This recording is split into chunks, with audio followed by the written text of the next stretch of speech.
The UFO animations in this broadcast have been seen and approved by eyewitnesses.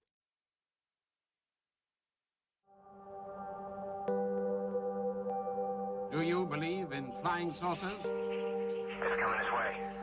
It is definitely coming this way. There is no doubt about it. This is weird. There's other life out there, and there's also intelligent life. That doesn't mean it's easy to find. It's quite natural to wonder about our place in the universe. To suggest that we're alone is inexcusably egocentric. The federal government knows fully well what is taking place with regard to the UFO phenomenon. They're not sharing that with the American people. I believe that the object that I saw was extraterrestrial. These objects would hover, they would dart very quickly one way or the other. I'd never seen anything like that. Haven't since then. If even one of these sightings is correct, is perhaps the greatest event in all of human history. Flying saucers? I don't know whether to believe it or not.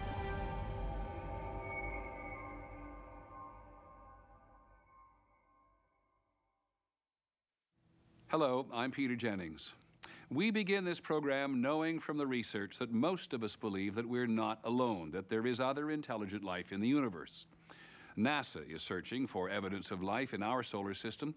Recently, NASA and the European Space Agency landed a probe on Titan, one of Saturn's moons, looking for signs of life. The scientists at NASA would be happy to find a fossil, a microbe, anything to prove that life out there exists in some form. But tonight, there are millions of people here on Earth who believe that intelligent life from outer space is visiting us. And they believe that they have seen the evidence. It was so shiny, it looked like someone was shining a very bright light on a piece of aluminum. The craft is disc-shaped, probably bigger than a 747. And it arced over the top of our car. Then there was a third object even behind the first two. So it came across and just stopped. It went back the direction it came from. This light went like this.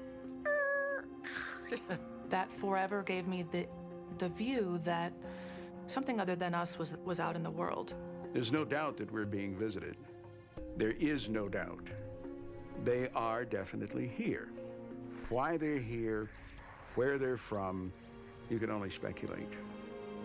More than 80 million Americans believe that the Earth has been visited by extraterrestrials, visitors from outer space. And after a count of about 4 seconds, gone. We're probably missing. More than 40 million Americans say they have seen or know someone who has seen an unidentified flying object, a UFO. Object. I have seen alien vehicles on 8 occasions since then. And many Americans believe that they themselves have been abducted by aliens. I find myself floating from my bed. 4 of these beings came into my house, came in and got me. I know what I saw. I know what I experienced is real. I know it because everybody else has seen it, talked about it, and discussed it. So I know for a fact it's real. I know for a fact it's real.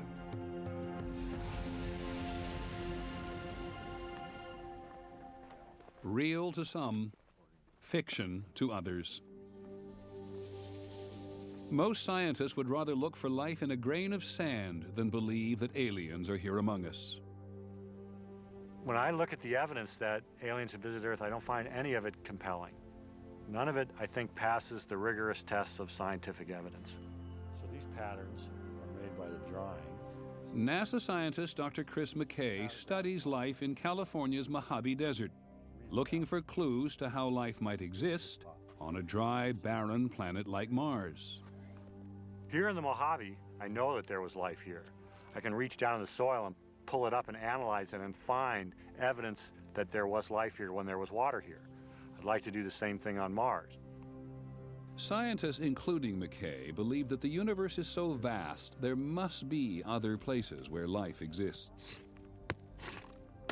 If you look at all the people interested in life beyond Earth, there's scientists and UFO searchers. What we all have in common is a belief that there's life out there. We really have that commonality. The difference is how we approach what to do with that belief. What I do with that belief is approach the problem scientifically. So I don't disparage or ridicule the UFO phenomenon. I see it as, in a sense, a shadow of the same kind of work I do. The UFO phenomenon, only a shadow of mainstream science.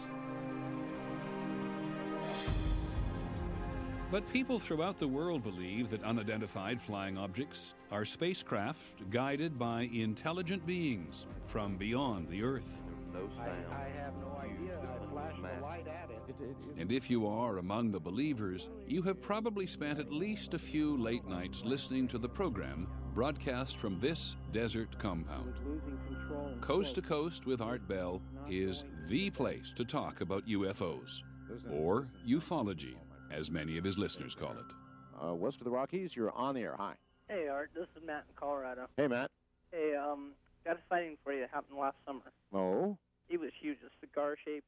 The common cause of ufology is to finally determine what in the hell is flying in our skies. It hurt your eyes, so I turned away. When I looked back, it was gone. I think that Coast to Coast AM is the main conduit for ufology information. And over my phone lines have come the most informed ufologists, the best scientists, and some of the craziest people you'll ever meet. And I was moving very slowly with the cloud cover. It definitely overflew New York City. And I never heard about a triangular UFO until I looked it up and I found that you had seen one. Yep. And I Coast to Coast began as actually a political show, kind of like everybody else's political show that radio is infested with. And one day I got sick of doing the same damn thing over and over again, same politics over and over. And I began to sort of inject a little, well, a different kind of programming, you know, aliens and... 3 points of light. The weird thing about them was... Coast to Coast became the fourth most popular program on American radio. It was really weird. Like they were doing a dance? Yeah, exactly. And they went over the rooftop. I think we're fascinated with the whole concept of alien intelligence because it would be so strange if we were all alone. Imagine for a moment how it would feel if we were all alone, if there was no other life, intelligent life, anywhere in all that you see out there.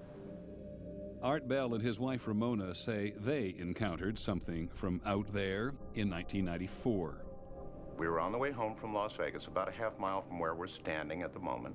I just happened to look out the rear view mirror and just saw something coming up from behind us. And it looked like it wasn't normal. And I kept saying, what the hell is that? And this thing floated above our heads, doing about 30 miles an hour. That's a good word, float. Yeah. Floated, yeah, it floated. Or had to have been defying gravity, or it was a lighter than aircraft. I don't know. But it was triangular, it was monstrous. The moon and the stars went away, and there it was above us. And we stood and watched it go across the valley and head toward the mountains.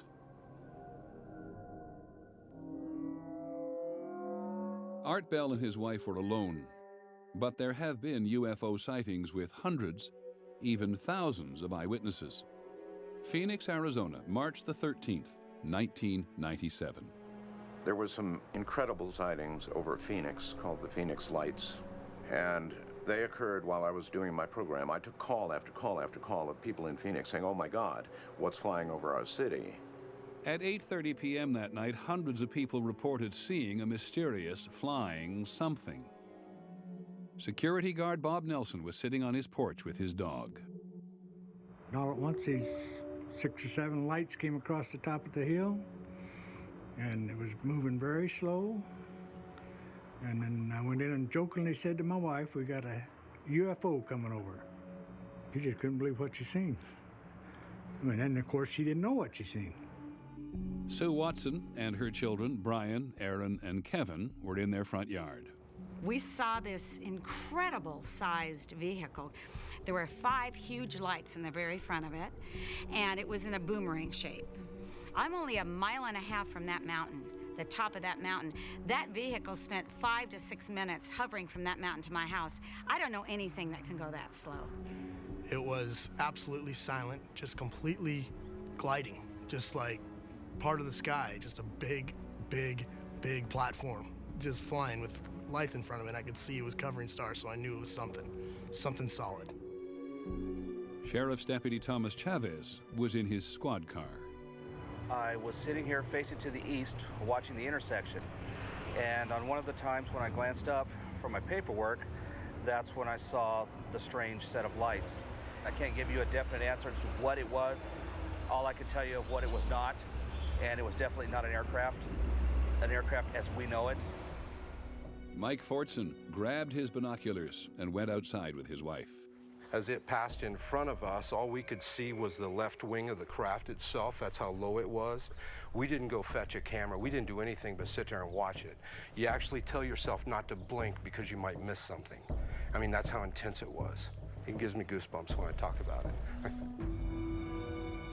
At 10 p.m. that night, thousands of other people reported seeing another series of lights in the sky. What I'm looking at here is a light on South Mountain. Mike Kristen videotaped the event from his house on Moon Mountain. When I saw the one light, it was one thing. I was just photographing the one light, and then all of a sudden another one popped up in a different direction. So then I trained the camera on that light, and then another one popped up, and before you know it, this whole thing is starting to happen in front of my eyes, and I'm going, wait, this is something. All right, you tell me what it is.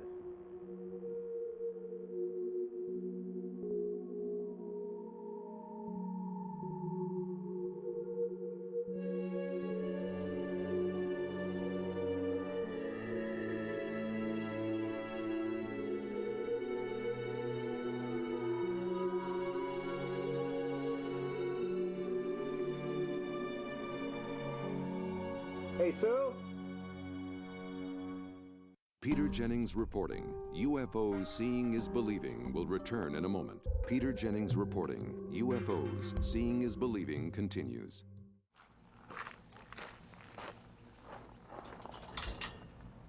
James McGahey lives in Tucson, Arizona, which is south of Phoenix. He's a retired Air Force pilot and an astronomer. He is an outspoken skeptic about UFOs. Clearly, today, UFOlogy is a mythology that's based on superstition, wrapped inside a fairy tale, telling a story that's simply not true.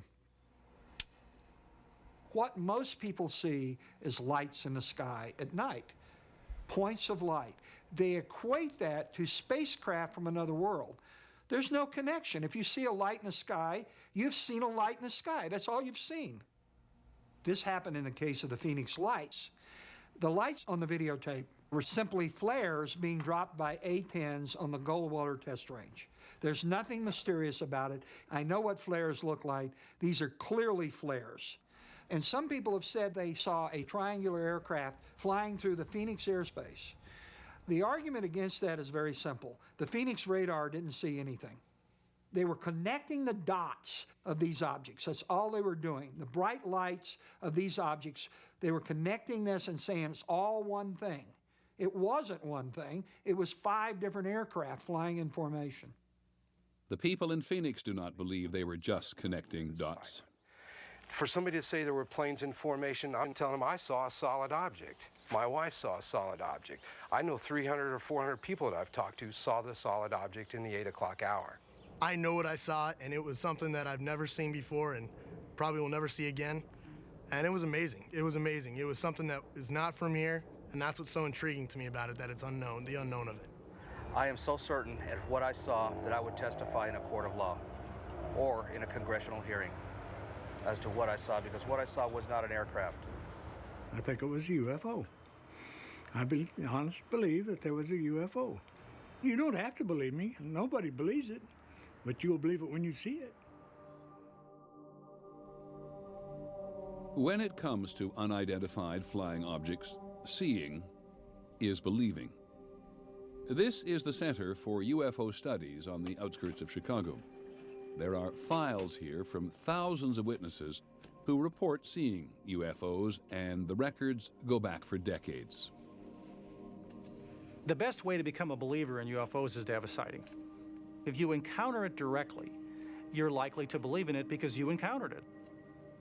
Intellectual arguments don't always work as well with people, understandably. You know, I saw a UFO, so you should believe in it, or look at all these other people that saw it, so you should believe in it. It's always the personal that's going to lead to a belief that the subject is real, and that's true for scientists, for ufologists, and for members of the general public. Dr. Mark Roediger has been researching the UFO phenomenon since 1974. One conjecture is that many reports, or at least a good fraction of reports these days, are caused by secret aircraft. It turns out that it's actually pretty easy to distinguish between sightings that might be secret aircraft and sightings that are probably not that. When you get a UFO sighting where the object behaves in a way that defies conventional physics, defies the way that an airplane would move, and when you can see the object, it's not just a point of light, but there is some size there, some actual shape you can see, and that thing isn't shaped like an airplane, well, then it's not a secret aircraft. It's whatever it is, it's just something totally bizarre and strange. An example of that would be a sighting that occurred in January of 2000 near St. Louis on the Illinois side of the river. This huge triangular object was moving fairly low to the ground, kind of zipping around the area. It's not Venus or Mars or whatever object was up at the time. It's not another aircraft that was up at the time. Well, gee, if it's not a conventional object, what? Well, it could be an alien ship. You know, I don't know. I guess that's why they call them unidentified objects. You know, I don't know. I do know that it wasn't a plane that I've ever seen before. Am I saying it was alien spacecraft? No, I'm not saying it was a military craft. I'm saying I can't identify the object, and it's an unidentified flying object by its very definition. There was no official investigation of the sightings in Illinois or Arizona. The U.S. government is not in the business of investigating UFOs. To understand why, you need to go back to the beginning. When we come back, the story of the first flying saucers. UFOs, Seeing is Believing continues. The fascination with unidentified flying objects can be traced to a day in June 1947 and to one man, Kenneth Arnold. He was not a guy who read science fiction. He was not a guy who had any occult interests. He was not a guy with a lot of imagination. He lived pretty close to the ground mentally, but he loved to fly. And so on the Tuesday afternoon of June 24th, 1947, when he saw these 9 dish-shaped objects flying at some considerable speed over Mount Rainier, he thought that he was witnessing a secret military experiment. Every newspaper across the nation has made headlines out of it, and this afternoon we are honored indeed to have here in our studio Kenneth Arnold, who we believe may be able to give us a first-hand account and give you the same on what happened. Go ahead, Kenneth. They looked something like a pie plate that was cut in half with a sort of a convex triangle in the rear. I'd be glad to confirm it with my hands on a Bible because I did see it. It's just as much a mystery to me as it is to everyone else who's been calling me the last 24 hours wondering what it was. The press referred to the 9 objects Arnold said he saw as flying saucers. Arnold was such a straight shooter. He was so clearly puzzled. There was no possibility that this guy was making up a strange story. Arnold's sighting just seemed to catalyze everything. All of a sudden, there was this presence of something unidentified in the sky that couldn't be ignored. And in the next 2 or 3 weeks, there were many hundreds of sightings.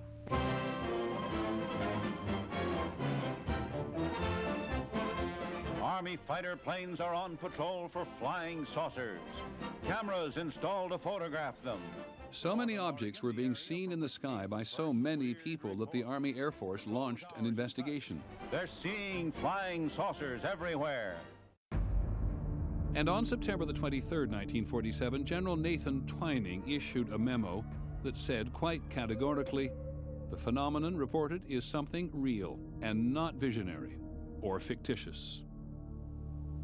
When it appeared that technological devices of some kind were penetrating American airspace and we didn't know what they were and had no idea what to do about them. This was obviously a national security problem. It was the beginning of the Cold War, and what Americans feared most was being attacked by the Soviet Union. We didn't know what they might have flying. And so those concerns by the government, legitimate concerns by the government for our security, led eventually to them establishing a full-time office to investigate UFOs. The Air Force investigators quickly came to realize that they were not dealing with Soviet aircraft. Nothing man-made performed like flying saucers. They started thinking, well, if the Soviets aren't doing this, there's really no thing on Earth that can be doing this.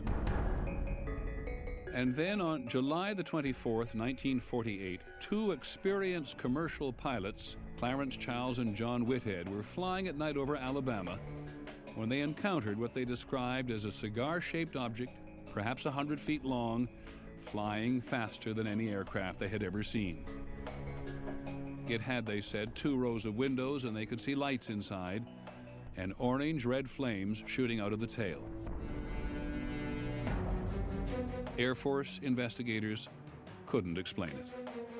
It could not possibly fly unless it had an engine in it that was beyond anything anybody on Earth could make. And this, in a sense, was their proof that they were dealing with the extraterrestrial technology. The Air Force investigators trusted the testimony of these experienced pilots and were forced to consider the incredible. UFOs, seeing is believing, continues. Since 1948, there have been thousands of sightings by commercial and military flight crews. March the 12th, 1977. I was flying a trip from San Francisco to Boston, nonstop in a DC-10. It was an Airbus 320, and we had 24 passengers on board with very good condition. We were at 39,000 feet. We were just north of Dallas, Fort Worth. It was a beautiful, clear night. Out of nowhere, some lights appeared. Looking over to the left of me, just to the north of me, I noticed a red light of some kind to the far, the distance off our port side, our right side. And Larry says, well, keep an eye on it. He says, well, now it's coming at us. And they began a turn from pointing directly at us in an echelon sort of a turn away. It was not a plane, it was not a weather balloon. It was huge, absolutely huge. It was dark red color. And so this object began to become transparent and it disappeared. It was absolutely crazy. Crazy. It just was gliding through the sky so quietly, and as it did so, it blotted out the stars behind it. And it just reminded me of a submarine in the depths when it's quiet and just kind of motoring right on through, you know. There were no wings, there were no windows, and it was cigar-shaped. I saw what I saw, and this thing was not from here. I watched this big, gigantic light go out behind our left wingtip, and then as the turn progressed, it disappeared in the distance off to the back at a very high rate of speed. I've flown all the jets. I flew in the war. I flew B-17s in the war. Everything. I've got over 30,000 hours of flight time and never had a sighting as that one. So it was once in a lifetime. In the fall of 1948, Air Force investigators were convinced by the testimony of pilots. In a remarkable top-secret report to General Hoyt Vandenberg, the Air Force's Chief of Staff, the investigators said the Earth was being visited by alien spaceships. They took it so seriously that they risked their own situation, that they sent on to higher headquarters and said that some of these UFOs could be extraterrestrial, which of course was not received well by the Pentagon. Hoyt Vandenberg looked at this thing and he said, I cannot accept this. I cannot accept this kind of conclusion because you don't have concrete proof that that's what kind of a device we're dealing with. The eyewitness accounts from experienced pilots were not enough for the general. The Air Force wanted the flying saucer phenomena to go away. but the popular fascination with mysterious flying objects was growing.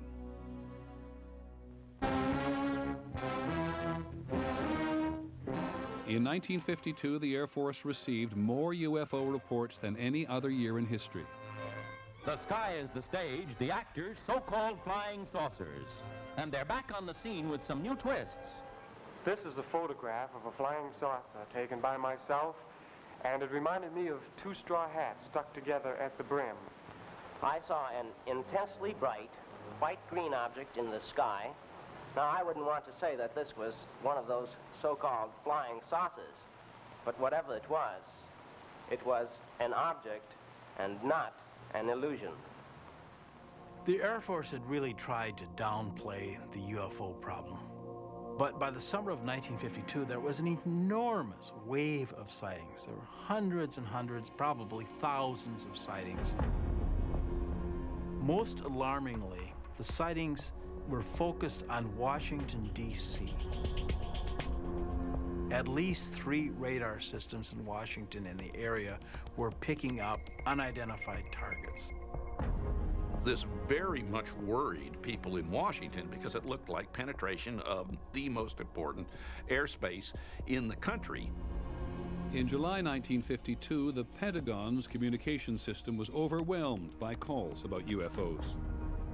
The number of calls of frightened Americans, hysterical Americans coming into the switchboards of the American government were clogging communication channels. And if American communication channels were clogged, then this would leave America vulnerable to a potential Soviet attack. So the task is calm the furor, end the hysteria. It was public hysteria, not the flying saucers themselves, that threatened the national security. President Truman ordered the CIA to make recommendations on how the Air Force should handle the UFO problem. The CIA convened a panel headed by the physicist H.P. Robertson. The Robertson panel says we must do something to remove the aura of mystery from the UFO phenomena so that people no longer take them seriously and don't bother to report them. That's what we want. So flying saucers, whatever they were, wherever they came from, were to be made the subject of ridicule. But it was impossible to control the public interest. The public was fascinated. One of the most widely read magazine articles at the time proclaimed, "The flying saucers are real." One of the most respected publications in America, Life magazine, published photographs. Just a minute, ladies and gentlemen, I think something is happening. And then came the movies. The day the earth stood still. This could be the beginning of the end for the human race. The War of the Worlds. The meteors, or the often ridiculed flying saucers, are in reality the flaming vanguard of the invasion from Mars. Flying saucers have invaded our planet. Washington, London, Paris... Earth versus the flying saucers. The whole world is under attack. Can it survive? The government simply could not control the public's appetite for a phenomenon so intriguing. They're pulling us up. When we come back, the Air Force tries to explain the unexplainable. Prisoners hurtling through endless space. Today, if you ask the Air Force about UFOs, it will tell you there is no evidence that they are extraterrestrial vehicles, and there is no evidence that they represent technology beyond our own. The Air Force will cite as proof its own 22-year study called Project Blue Book. During the 1950s and 60s, Project Blue Book, based at Wright-Patterson Air Force Base in Ohio, investigated hundreds of UFO reports every year. They came from every part of the country, from people in every walk of life. Night sightings, day sightings, sightings of mysterious lights, structured craft. The reports came to Blue Book seeking answers to what it was in America's skies. Blue Book was overwhelmed by the volume of reports. Americans were told again and again, we have a crack unit of individuals, scientifically trained people studying this phenomenon. That wasn't the case. There wasn't a massive institute where Blue Book had a staff of white-coated lab technicians. There was a guy at a desk and a secretary and a private or someone there, typing stuff. It was a very, very small project. Colonel Robert Friend was the director of Project Blue Book from 1958 to 1963. We wanted to explain as many sightings as possible, but we recognized that the amount of resources that would be necessary in order to do this would have been far beyond those that we were ready to commit at the time. Blue Book was never intended to become a serious, full-scale scientific inquiry. The Air Force had another mission for its UFO office. Blue Book was tasked with a public relations mission, and that mission was denounce the UFOs, dismiss the UFOs, debunk the UFOs, and anybody who believes in them. Just come up with answers and get this UFO thing out of the newspapers. The best way to keep UFOs out of the newspapers and therefore out of the public mind was to say repeatedly that they were nothing more than weather balloons or rare atmospheric conditions, a star on the horizon, whatever it took. What they wanted to try to do was, I think, to re-educate the public regarding UFOs, to take away the aura of mystery. And that job was most often left to Blue Book's one civilian scientist, Ohio State astronomer Dr. J. Allen Hynek. To this time, there is no proof that I would consider valid scientific proof that we have been visited by spaceships. There was not one sound. I listened. There was not a sound. Between 1948 and 1969, Dr. Hynek was Project Blue Book's lead scientific investigator on thousands of cases.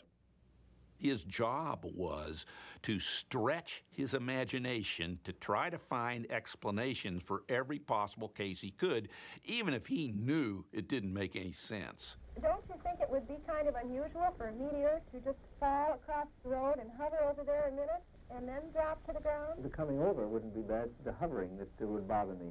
The longer he was in, the more cases he saw, the more he realized that he couldn't explain the cases, and there was a genuine mystery involved here. In the middle of the Cold War, across remote stretches of the northern United States, the Air Force kept ballistic missiles and B-52 bombers on constant alert. On the night of October the 24th, 1968, at Minot Air Force Base in Minot, North Dakota, Airman First Class Mike O'Connor was dispatched to make a routine repair at one of the missile sites.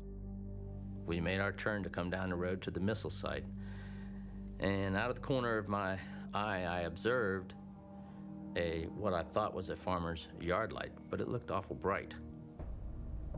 As we proceeded down the road, the object appeared to lift off the ground and parallel us down the road until we came to the missile site, at which point we got out of the truck and it just kind of hovered there.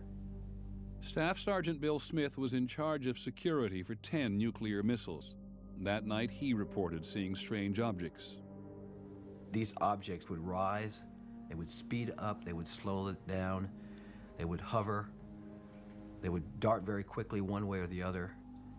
We were just not really sure that these were things that we could explain. The Minot Control Tower diverted a B-52 to investigate. Captain Brad Runyon was the B-52's co-pilot.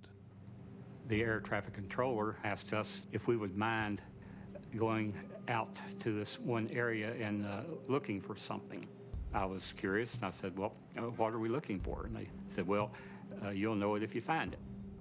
The navigator on the B-52, Captain Patrick McCaslin, suddenly identified an object on his radar screen.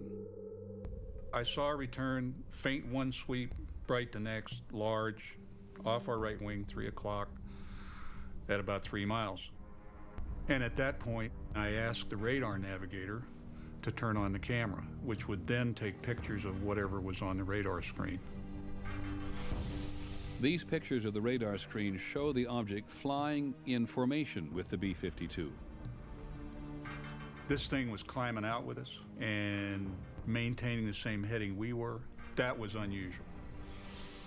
But what really watered my eyes when this thing backed away and allowed us to turn inside of it. When the object suddenly disappeared from the radar, the bomber turned back to find it.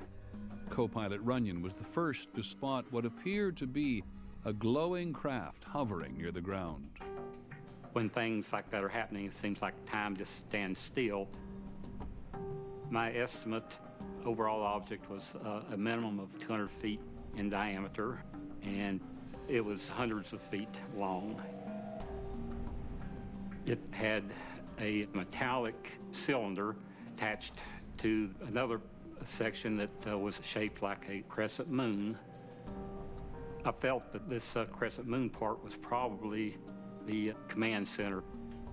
I tried to look inside the thing, but all I could see was a yellow glow. At that point, I was fairly sure that I was looking at an alien spaceship, something that had come here from some other planet other than Earth. Co-pilot Runyon and the other crew members of the B-52 reported their sighting when they returned to the base.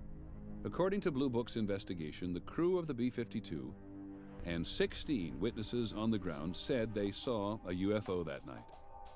In its final report, Blue Book concluded that they were all seeing stars. None of those pilots saw a star. I know those pilots. I know what their training was.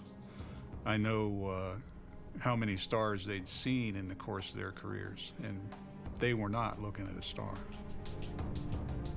It bothers me that Blue Book blew it off. I don't think this incident has ever been adequately explained. The Air Force finally got out of the business of trying to explain UFOs in 1969. It closed down Project Blue Book after an independent commission concluded that UFOs were of no scientific interest. There was one loud dissenting voice: Blue Book's once skeptical chief scientist, Allen Hynek. After more than 20 years and more than 12,000 UFO investigations, Dr. Hynek had become a believer. In Blue Book, for instance, we would get reports from military pilots, and that was particularly embarrassing to the Air Force because they had trained those men, and they couldn't very well, they could say that a civilian pilot might have been untrustworthy, but they could hardly say that to of their own military pilots, and we got case after case after case from military pilots which never hit the press. The difference between Allen Hynek and the people he worked with in Blue Book was this. He was a scientist and they weren't. And he never forgot that he was a scientist. The Air Force paid his checks and paid him well, but they couldn't quell his scientific curiosity, and it was his scientific curiosity that finally won out, and that will, I think, probably at some point in the future history of science, will earn Allen Hynek a reputation as a courageous and principled man. Dr. Hynek spent the rest of his life investigating sightings and calling for a serious scientific inquiry into the UFO phenomenon. Most of his fellow scientists rejected his opinions. Peter Jennings reporting, UFOs, Seeing is Believing continues. Dr. Allen Hynek failed to interest the scientific community in UFOs. At issue was the nature of the evidence. Ufologists argued that the sheer volume of eyewitness sightings is proof that something extraordinary is happening. But mainstream scientists categorically reject eyewitness testimony. I don't care how many people say they've seen something. They've seen the lights in the sky. As a scientist, I need something better than your eyewitness testimony, because even if in the court of law, eyewitness testimony is a high form of evidence, in the court of science, it is the lowest form of evidence you could possibly put forth. It doesn't matter whether it's President Jimmy Carter who saw a UFO, which he thinks he did, or Farmer Bob. It doesn't matter. Everybody has eyes and ears and a brain that perceives and so on. I think they're all equally unreliable as eyewitnesses. We're very bad at recounting things we think we saw. My husband and I were flying our airplane. It was at night, and we saw a light. We saw a bright light at 2 o'clock position. And it was one of those, oh my goodness, kind of moments. Jack, do you see that? Yeah, I see that. I mean, there really is a light there, right? And it's coming towards us, right? It was this, I know I'm seeing something. It's really there. And we just sort of, we looked at each other, we said, this can't be happening to us. We can't be seeing a UFO. We're so skeptical. But look, it's really there. And then clouds that we didn't realize were there spread apart enough for us to understand that what we were seeing was a piece of the moon, that it was just shining through a hole in the clouds. Things are often not what they seem. For scientists, seeing is not believing. For them, only physical evidence will prove that UFOs are visiting Earth. They do believe that life exists beyond Earth, and they have spent decades searching for the first piece of evidence.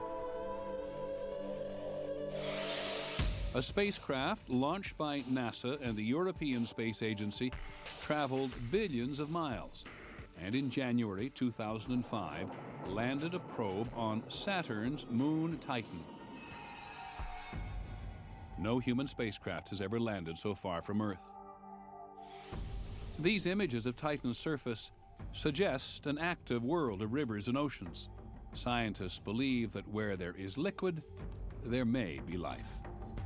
If we look for life in our backyard, our cosmic backyard, if we look there and find life, imagine what that tells us. That some other random place that happens to be a nearby planet has life just the way we do. Then there's no telling how rich the entire universe is with life. There is still no evidence that the universe is rich with life, but mainstream scientists think there has got to be life. There's more than 100 billion stars in our Milky Way galaxy alone. And there's more than 50 or 100 billion galaxies in the universe. You multiply these two numbers, that's a 1 with 21 zeros worth of stars in the cosmos. To suggest that we're alone is inexcusably egocentric. Somewhere among the billions of stars in our galaxy, or in the billions of other galaxies in the universe, scientists believe there must be other planets, just like Earth, where life exists. What created Earth and man must have created life somewhere else, they say, in the vastness of space. Somewhere, there must be another developed civilization trying to reach us. Dr. Frank Drake has been listening for 45 years. In 1960, in Green Bank, West Virginia, Dr. Drake first pointed a radio telescope at a nearby star to listen for a signal. We just had this feeling that something very important was starting, that this was a new road that human beings were taking that was going to lead to very wonderful places and very wonderful things for our civilization. Dr. Drake's experiment marked the beginning of a project called SETI, the Search for Extraterrestrial Intelligence. Dr. Seth Shostak is an astronomer who works with Drake at the SETI Institute. We've been broadcasting our existence to the universe for the last 50 or 60 years, and we've been doing that with our high-powered radio and television transmissions. Every day, those signals just go right on out into space. That's how we're broadcasting into space, and we kind of turn that idea around when we try and find the extraterrestrials by trying to find their broadcasts. Dr. Drake remembers the day of his first search in April 1960. For all we knew, every star in the sky had a radio transmitting civilization. We might succeed the first day. We even had a tape recorder connected to the radio receiver so that we could tape record any voices we might hear from the other worlds. And so we pointed at the first star, and when it finally set in the west, we moved over and pointed the telescope at the second star, and we heard on a loudspeaker a signal like we'd never heard before with a radio telescope. And it was a lot like a lot of people said we might detect, a series of pulses. It sounded like choo, choo, choo, choo, choo, choo, choo, choo, choo, choo, choo, choo, choo, choo. All our hearts were pounding. You think this may be one of the greatest moments in history unfolding right here before us. The signal turned out to be nothing more than sound from a passing plane. When you detect such a signal, and it truly looks to be extraterrestrial, it's a very special emotion. I'd like to feel it again.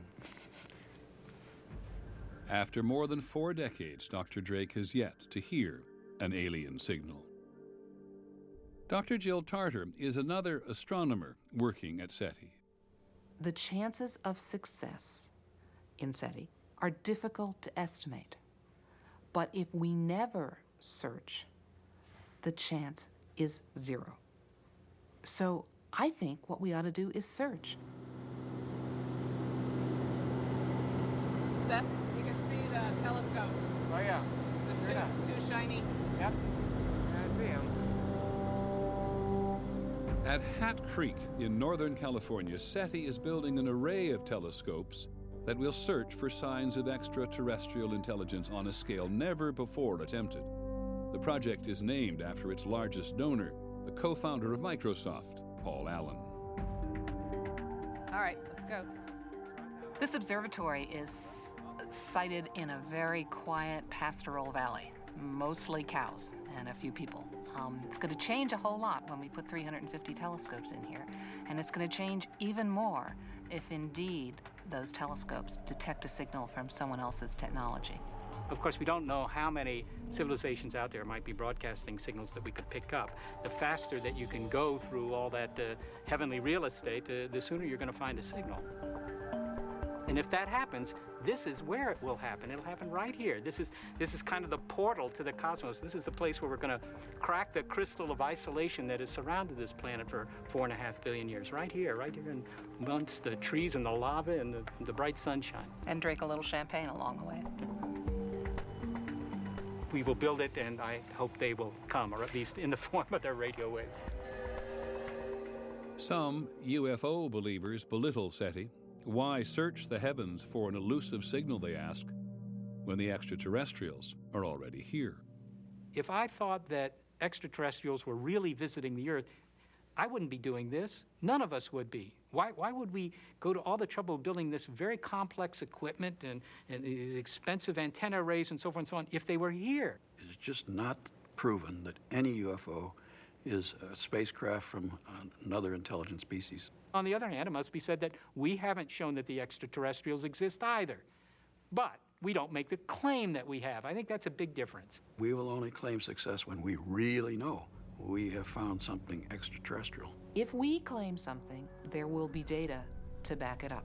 Doggone it, we're going to tell you it's up there at these coordinates in the sky. It's at this spot on the dial at this frequency. So take out your own antenna and go out and verify it. We would encourage you to verify it. Okay? And that's the difference between science and myth-making. When we come back, the making of a myth, the story of Roswell. UFOs, Seeing is Believing continues.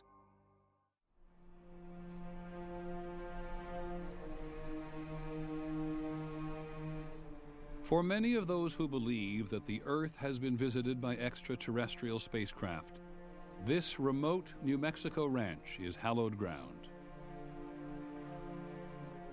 The story goes that it was here in the summer of 1947 that one of the greatest discoveries in human history was made. The holy grail of ufology, concrete evidence proving the existence of alien life. Major Jesse Marcel, the intelligence officer at the Army Air Base in Roswell, receives a telephone call. The call is to go to the ranch of Mac Brazel and investigate some material that Brazel has found on his land. Marcel goes to the ranch and brings back a load of debris. And this stuff was extraordinary.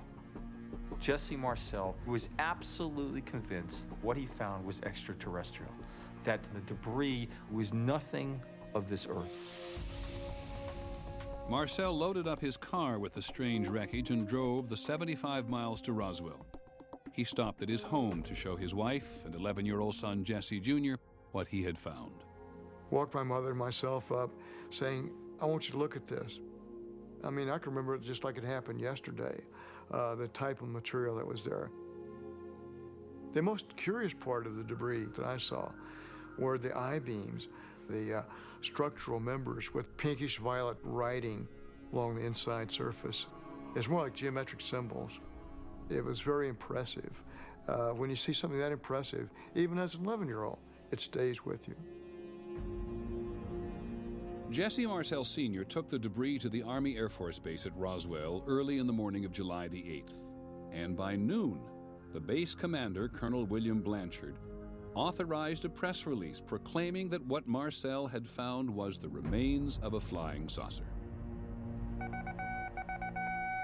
Headline edition, July 8, 1947. The Army Air Forces has announced that a flying disc has been found and is now in the possession of the Army. Army officers say the missile has been inspected at Roswell, New Mexico, and sent to Wright Field, Ohio, for further inspection. Russia has demanded... There was tremendous public excitement. I mean, the newspaper archives from that time, it was just all over the place. I mean, it was national news. It was a big deal. And people were very excited and very, frightened and everything else. For one moment in history, Roswell, New Mexico could claim to be the only place on Earth where evidence existed that this planet was being visited by alien spacecraft. It was a short moment. The next day, there was a press conference organized by General Roger Ramey. And Roger Ramey says, we did not recover a flying saucer. This is no flying disc. What we recovered was a weather balloon. The papers reported General Ramey empties Roswell saucer. The Army Air Force reduced Marcel's discovery to nothing more than a harmless, high-altitude weather balloon. The public accepted it. This was immediately in the wake of World War II, and I think most people basically trusted the government. And so, they had no doubt that this was genuine, and this was true of the press as well. There was very little skepticism about it, and it just kind of went away. For 30 years, no one paid any attention to the events at Roswell. Jesse Marcel's story of a flying saucer that crashed might still be forgotten, were it not for a ufologist named Stanton Friedman. I got involved in 1978. I was at a television station in Baton Rouge, Louisiana. The station manager, out of the blue, he says, the guy you ought to talk to is Jesse Marcel. He handled the wreckage of one of those saucers you were interested in when he was in the military. What? Stanton Friedman found Jesse Marcel. He was retired from the military and was a television repairman in Houma, Louisiana. Marcel had a story to tell. What I saw, I couldn't believe there was so much of it. It was scattered over such a vast area. We found a piece of metal about a 1.5 to 2 feet wide. You couldn't even bend it, you couldn't dent it. Even with a sledgehammer would bounce off of it. So it was not anything from this earth that I'm quite sure of. My dad finally came to the conclusion that this is a story that should not be contained or buried. He felt it was time that people know the truth about this. But what is the truth? The wreckage hadn't been seen since 1947, so there was no way to prove Jesse Marcel's claims, which never stopped Stanton Friedman and his fellow Roswell promoters. The first Roswell book appeared in 1980. It said that what crashed was a flying saucer. It said there was no evidence because the government was hiding it somewhere. The government was engaged in a massive cover-up. If there has been a UFO cover-up, it began in Roswell, New Mexico. A persistent rumor holds that the United States government has recovered and is concealing fragments of alien spacecraft. Fragments and more. This all came together at a time when people were ready to buy into conspiracy. And then, in 1989, Unsolved Mysteries did the recreation of the whole event, and off to the races we go. This Air Force base here in Roswell, New Mexico, was the center of a controversy back in 1947 that over 40 years later still remains unsolved. Jesse Marcel's story about a day long ago was becoming an article of faith, and the promoters were busy spinning it every way they could. You think there was a government cover-up? There's no question about that, not only about this case, but lots of other UFO cases. After investigating for their new book, Kevin Randall and Don Schmidt are convinced it was a military cover-up. A parade of new witnesses came out of the woodwork to share the limelight with tales of secret government activity and alien bodies found in the wreckage. The small nose, eyes like this. About how tall? About 5'3", 5'4", some of the tallest, I think. Are you saying that extraterrestrials were found in Roswell? Yes. Dead? Dead extraterrestrials were found, no question about it. This is an incredible story. Aliens, the federal government, intimidation, we have a bestseller on our hands. The people who are promoting Roswell realize that there is a gold rush to Roswell. There is money to be made. But your book is only going to sell if your charges are more grandiose, more exaggerated, more powerful. So you have this ladder of escalation of sensationalism. In 1995, Fox Television broadcast what they promoted as recently discovered film of an alien autopsy performed at Roswell. It was seen by more than 20 million viewers. All right, I want to show you something. And then came the X-Files. This is a photo of a UFO that reportedly crashed in Roswell, New Mexico in 1947. Jesse Marcel's unproven story was now primetime mythology.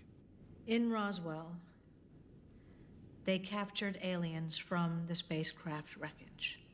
They salvaged various alien technology from them, and from their databanks, they learned of the alien plan to recolonize the Earth.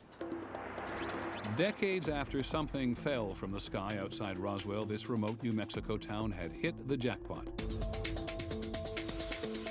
It didn't matter that there wasn't a shred of evidence to support the claim that a flying saucer crashed here. It didn't matter that there were no credible witnesses to alien bodies. On the 50th anniversary of the alleged crash, 65% of Americans told a Time magazine CNN poll that they believed the story. The myth, that is. The crowds come to celebrate the place where the truth about flying saucers and alien life was revealed. As for the strange debris itself... Good afternoon, ladies and gentlemen. In 1994 and 1997, in reports called the Roswell Incident and Case Solved, the Air Force offered its explanation. We're confident once the report is out and digested by the public that this will be the final word on the Roswell incident. The conclusion of the first report left no doubt that what was recovered near Roswell, New Mexico in July 1947 was debris from a formerly top-secret Army Air Forces research project, codenamed Mogul. Project Mogul was so secret it had the same security classification as the project to build the atomic bomb. These high-altitude balloons, with their instrumentation, were designed to detect Soviet nuclear tests. They were tremendous in size, as long as 650 feet. And in 1947, nothing else on Earth looked like this. When I began to look at the reports from that project and see the kinds of materials that were used, weather balloons, aluminum foil-covered radar targets that had struts that had funny little markings in purple and pink all over them. And then I took a look at the descriptions of the genuine debris that was found. It all matched. It all fit. So the irony of all of this is that the great Roswell mystery, the great Roswell cover-up, arose from a real cover-up, but the intent was not to protect knowledge of a crash flying saucer, but to protect a very earthly project. To this day, Roswell's true believers dismiss everything the Air Force had to say. They believe the government cover-up continues. I think that Roswell has become an article of faith for many people. It happened, and that's all there is to it, and don't confuse me with the facts. I don't think that the hardcore believers will ever give up on Roswell. They cling to a myth that here outside Roswell in 1947, the question of are we alone was finally answered. It was not. Peter Jennings reporting, UFOs, Seeing is Believing continues. If you were to go to a UFO convention, and there are hundreds of them every year, you would likely find a lot of attention being paid to people who say they have been abducted by aliens. Reporting the UFO story is incomplete without this facet of it. However you judge the people you're about to hear, bear this in mind. The serious psychologists you will also meet tell us there's no reason to believe that your average abductee is any more psychiatrically impaired than the average person in the population. We're perfectly normal people. We're probably your coworkers, your family, or your friends, and we're having quite extraordinary experiences. And we're all trying to understand what's happening to us, who's doing it, and why. I had gone down to bed that night when 4 of these beings came into my house, and I was still awake, laying down in my bed. I don't know where they came from or how, but they came in very fast into the room, heading toward me. And then they were all down the side of my bed, 4 of them, again, to my right. I turned to face them. I mean, I really, literally thought I was going to die. The beings measured 3 feet 11. They appeared very cold. It's really, really disturbing to be in a room with something that isn't supposed to exist. I was taken on the craft. I was brought to some very contained room. I can't talk about what was done there because it's too personal. It's just unbelievable. They're in my room. They're in the room. The 2 are on my left. 2 on the left? Yeah, they're with me again. They're on my left. They're there. Bud Hopkins is an artist who spent the last 25 years exploring his belief that aliens are among us and have been abducting people. And what do they look like? 4 foot tall, 4.5 foot tall. Hopkins records story after story of people being taken onto spaceships and then returned to Earth with their memory clouded or erased. I can't even move. I can't even move. I'm trying to. As I've been working with abductees over the years, hundreds and hundreds and hundreds, there seems to be no doubt that this has been going on for decades. Maybe not at the rate that it has been lately, but that nobody knew who to report this to, and most people feel that it's just impossible that this could have happened to them.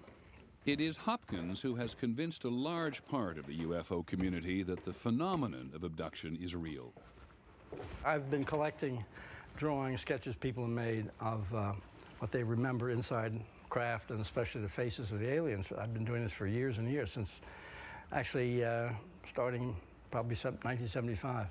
Of course, the enormous cranium is the big feature. The mouth is very negligible, tiny, a slit. Bud Hopkins was the first. He published books and magazine articles, made public appearances, and then others followed. Abduction is now a common theme in movies and television. According to a Roper poll in 2002, 1 in 5 Americans believe that abductions have taken place. For the so-called abductees, the memories of what they say they have experienced are deeply traumatic. Most of the abduction experiences that I've had have been from my bed in the middle of the night. This is not all, however, the great majority. I will be in bed, and I will somehow sense fear. I'll sense something in the room, and at some point, I can't move. I couldn't move my head left or right, but I could kind of look down at the foot of the bed, and I saw people standing at the foot of my bed. I see these eyes are just looking right through me. And then I don't remember anything. I woke up the following morning.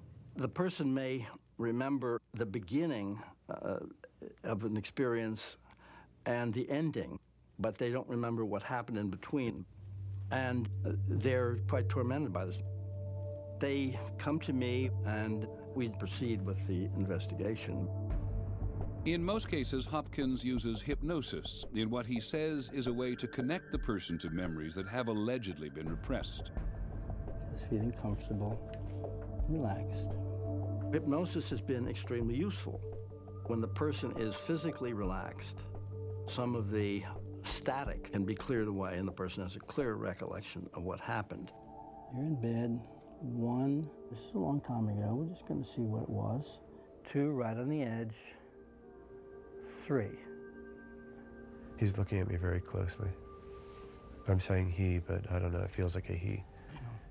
One of the things, of course, that caught my attention from the very beginning was the similarity of these cases and the details that were coming up over and over again.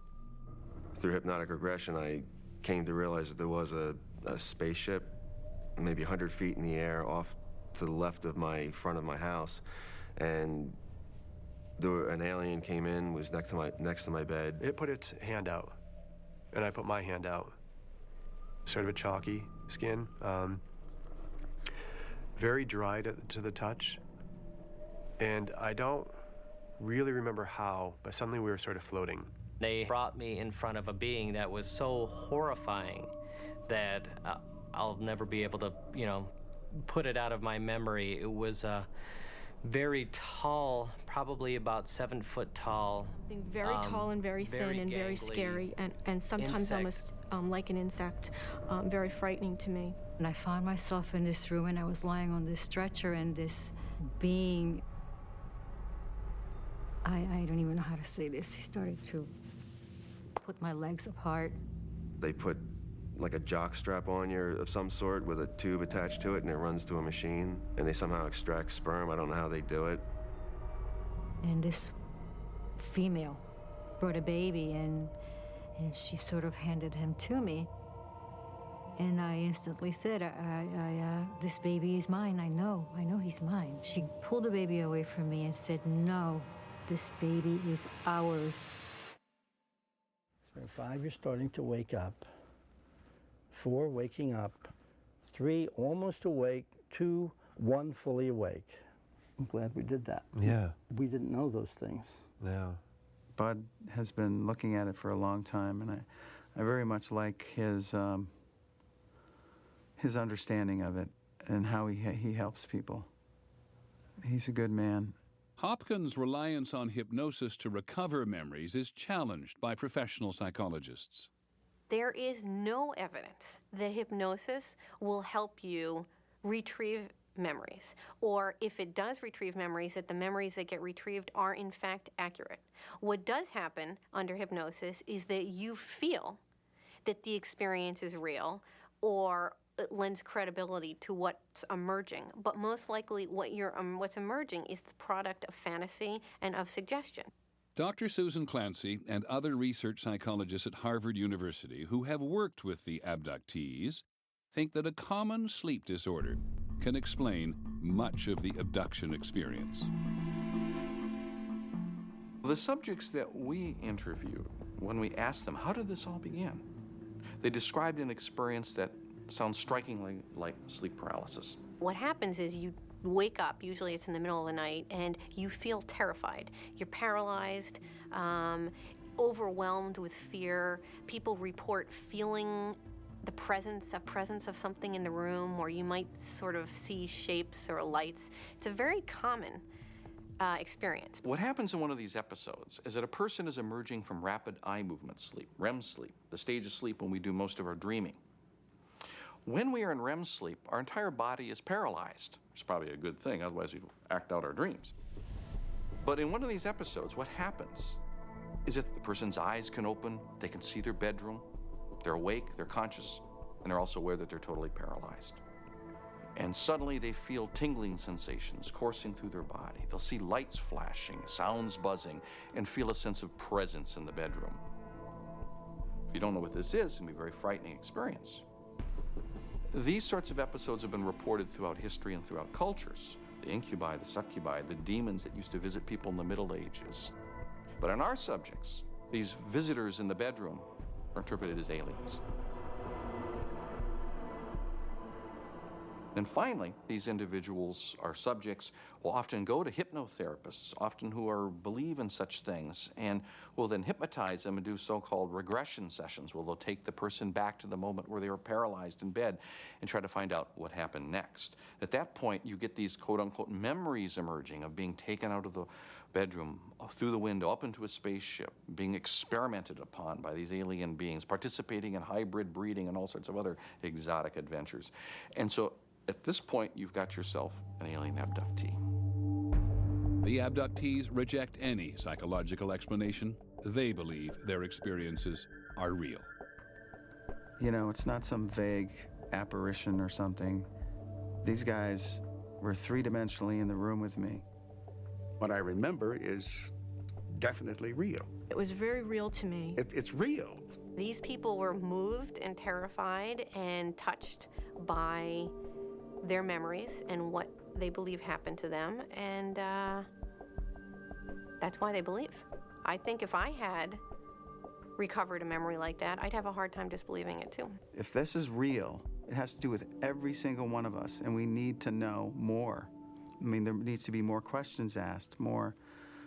It's important because there is life in the universe, and we're babies, literally.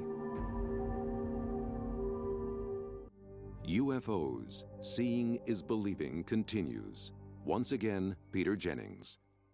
Did you ever wonder what a civilization older than ours would look like, say 1 million years older than ours?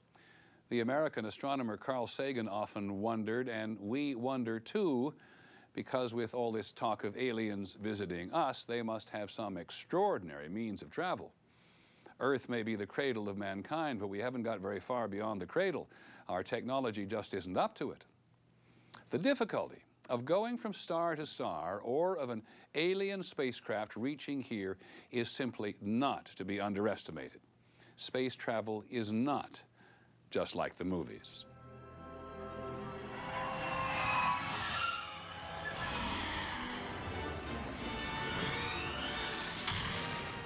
Anybody who goes in the movies probably figures that interstellar travel is just a matter of having, dilithium crystals and Scotty down in the engine room, and you can do it. It's borderline on the simulator, Captain. I cannot guarantee that she'll hold up. Warp drive, Mr. Scott. I don't mean to say that it's impossible to do it. I mean, it doesn't violate the laws of physics to go from one star system to another, but one shouldn't underestimate the difficulty of doing it simply because we see it done every night on television. To seek out new life and new civilizations. To boldly go where no one has gone before. It's more than just a technological problem. It's more than just building a better rocket. The distances are so vast. The energy requirements are so extreme, it would be very, very difficult to travel between the stars. It is a law of science, determined by Einstein, that nothing can travel faster than the speed of light, 186,000 miles per second. The fastest object made by man ticks along at 11 miles per second. Voyager would take 73,000 years to reach the nearest star. Scientifically, we have a rule. You want to be alive at the end of your experiment, not dead. So if you're going to be a part of a space expedition, you want to get there faster than your lifespan. I think the notion of transporting people, as some people think, to other planetary systems beyond our own solar system is so far beyond plausible reality that it's a waste of time. And if we can't go there, many scientists tend to believe they can't come here. Some people slam the door on the question of other civilizations visiting the Earth because distances are so far away. I say not so fast. And the final death of the universe. Dr. Michio Kaku is one of the leading theoretical physicists in the world. He is a professor at the City University of New York. Because in Einstein's theory, space and time is a fabric. The fundamental mistake people make when thinking about extraterrestrial intelligence is to assume that they're just like us, except a few hundred years more advanced. I say, open your mind, open your consciousness to the possibility that they are 1,000,000 years ahead. A civilization that could harness the power of stars might be able to find a shortcut through space and time. Einstein said you cannot go faster than the speed of light. However, he left a loophole open. This is a wormhole. You know, in school, we learned that a straight line is the shortest distance between 2 points. But actually, that's not true. You see, if you fold the sheet of paper and punch a hole through it, you begin to realize that a wormhole is the shortest distance between 2 points. Only those civilizations, millions of years ahead of ours, capable of harnessing the power of billions of star systems, have the ability perhaps to open gateways through space and time, to travel through portals, to go these enormous distances in a blink of an eye. A way, perhaps, for an alien vehicle to bridge the vastness of space. You simply cannot dismiss the possibility that some of these UFO sightings are actually sightings from some object created by an advanced civilization. A civilization far out in space, a civilization perhaps millions of years ahead of us in technology. You simply cannot discount that possibility. I have no idea where it was from. I just know that it was one unidentified, and it was certainly flying. It was a UFO, for sure. My God, what did we just see? But we saw it, and when you see something of that sort, your life is never, ever the same. I mean, it is like it just happened yesterday. I believe that the object that I saw was extraterrestrial. You can't even sleep because you're thinking, what in the world was it? What was it? And where it came from, when it came from, we do not know. I wish we did. When you look at this handful of cases that cannot be easily dismissed, this is worthy of scientific investigation. Maybe there's nothing there. However, on that off chance that there is something there, that could literally change the course of human history. So I say, let this investigation begin. Peter Jennings reporting, UFOs, Seeing is Believing continues. We have often wondered in the course of reporting on UFOs what we would do if we thought we saw one, who we'd share it with. Most people want to tell someone. Today, if you call the local Air Force Base or even the Federal Aviation Administration, they will tell you they don't investigate UFOs. But they may tell you to contact the National UFO Reporting Center. The center is in Seattle, Washington. It is a clearinghouse for thousands of eyewitness reports that come in every year. The National UFO Reporting Center is really one man, Peter Davenport, sitting alone at his desk in the corner of his living room. Davenport is the only person we met who devotes himself full-time to collecting reports and investigating UFO sightings. This is the heart of the National UFO Reporting Center. A telephone, my trusty tape recorder, spare tape recorder if I need it, reference materials with regard to aircraft, and a website. That is UFO Central, if you will, to coin a term. And as modest a facility, physically speaking, as modest as it is, we nevertheless can collect a lot of information. A lot of information from eyewitnesses to add to the already enormous record of sightings going back more than 50 years. Data that science ignores. The proper stance is one of skepticism, because what we ufologists are saying is that the planet Earth is being visited on a regular basis, perhaps on a daily basis. There goes that line. National UFO Reporting Center, good evening. My name is Dr. Scott Crawford. I'm calling from Miami, Florida. I'm an amateur astronomer. Mm-hmm. I was just outside my backyard. Mhm. I saw an object move from east to west over Miami. How long did you see it, please? About 10 seconds. 10 seconds. National UFO Reporting Center, good evening. White is like a big ball of white light, and behind it was like this orange flame stuff. Like in the front was 4 or 5 windows and very bright lights, and I thought probably someone was looking out the windows. Mm-hmm. Okay. No lights, No noise. I'm going to guess it was going 1,000 miles an hour or faster. I really don't know. Spaceship. More than 50 years after Kenneth Arnold saw the first flying saucers, it is left to Peter Davenport and only a few others to investigate this mystery. It changed directions. Twice. Every day, 7 days a week, Davenport talks to people, sometimes dozens of people, who have seen an object in the sky. People for whom seeing is now believing. Thank you very much. Good night. Wow, this was a good one.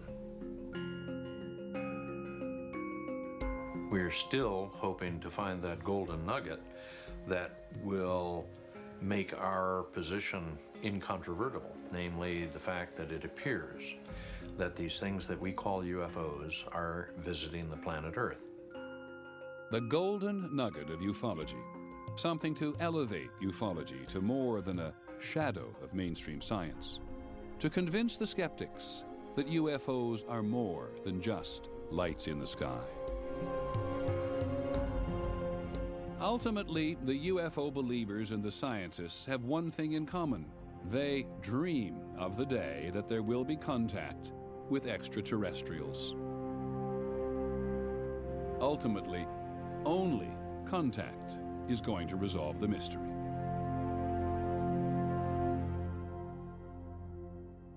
It has been a very interesting journey. I'm Peter Jennings. Thank you for joining us. Good night.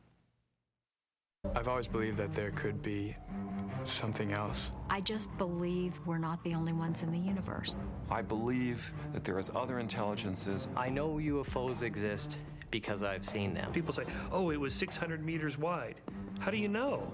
It's in the sky, it's dark. What are you talking about? They can't bring forth that one good case. I keep asking. I think they're probably out there somewhere in the universe, but I don't think they're hovering around Earth, probing people. I just don't think they're bothering us at all. I know entities from elsewhere, who knows where, exist because I've been in contact with them. It's very straightforward. If you just come in with a seat cushion from a UFO, our piece of the wheel assembly, or even a ballpoint pen from their dashboard, just something. There's been no explanation for what we saw that night. So it just hangs out there as one of the big question marks.